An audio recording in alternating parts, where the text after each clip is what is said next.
I received a phone sent by a female fan. She said the phone stopped turning on after being placed in her bag. After taking it to after sales for inspection, they said the motherboard and screen were both damaged. Repairing it would cost over 5,000 yuan. You can see the phone body is obviously deformed and bent, but the fan insists she was just carrying her bag while shopping for a bit and didn't do anything.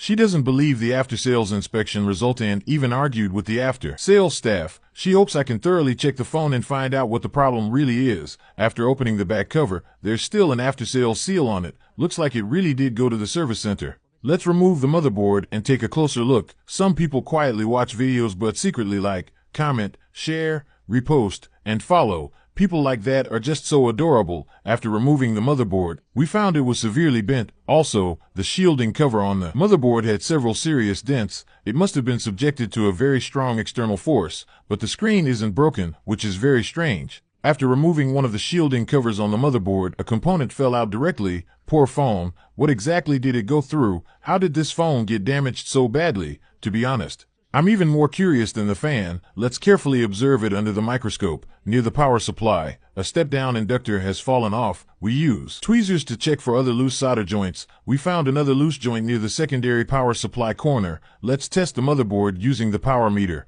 The motherboard isn't leaking electricity, but there's no response when powering it on. We found that the power button has a standby voltage of 1.8 volts. This proves that the first and second power supplies on the motherboard are functioning normally. Also, the main power supply has already started working. We cut open a bit of the shielding cover at the inductor's position. Then we cleaned the solder pad where the inductor fell off and installed 2 new inductors. Let's test it again with the power meter. It still doesn't respond when powered on. Upon closer observation, we found more loose components near the CPU. An inductor next to the hard drive was also loose. A light touch caused it to fall off. Also, the circuit traces on the motherboard were pulled and broken. The traces run underneath this chip. Using tweezers, we touched and searched again to confirm there were no more loose components. We used cutting pliers to cut open a little of the shielding cover. Then we removed the chip with the broken traces underneath. Due to the heavy impact, the solder points underneath were damaged. Upon close inspection, the missing pins were dummy pins. First, we cleaned the solder pad.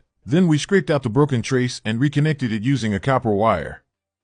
Since the broken pad area was large, we simply looped the wire and fixed it with green solder mask. We tinned the solder pad a little, replaced the fallen inductor with a good one, and reinstalled the reball chip. After handling the broken solder pad near the CPU and installing a good inductor, we tested it again with the power meter. It powered on successfully. We reinstalled the motherboard into the phone case and tested it. Pressing the power button, the screen lit up, but the display was internally shattered. It seems the official after-sales diagnosis was quite accurate. For a phone with a severely damaged motherboard and broken screen, it's really not worth spending so much money to repair it. After discussing with the fan again, she accepted my suggestion to forego repairs and buy a new phone instead. We chatted for half an hour, and the fan finally described her movements that afternoon. I finally solved the mystery of how her phone was damaged. She said she might have caught something when closing the car door. I'll let you imagine the scene yourself.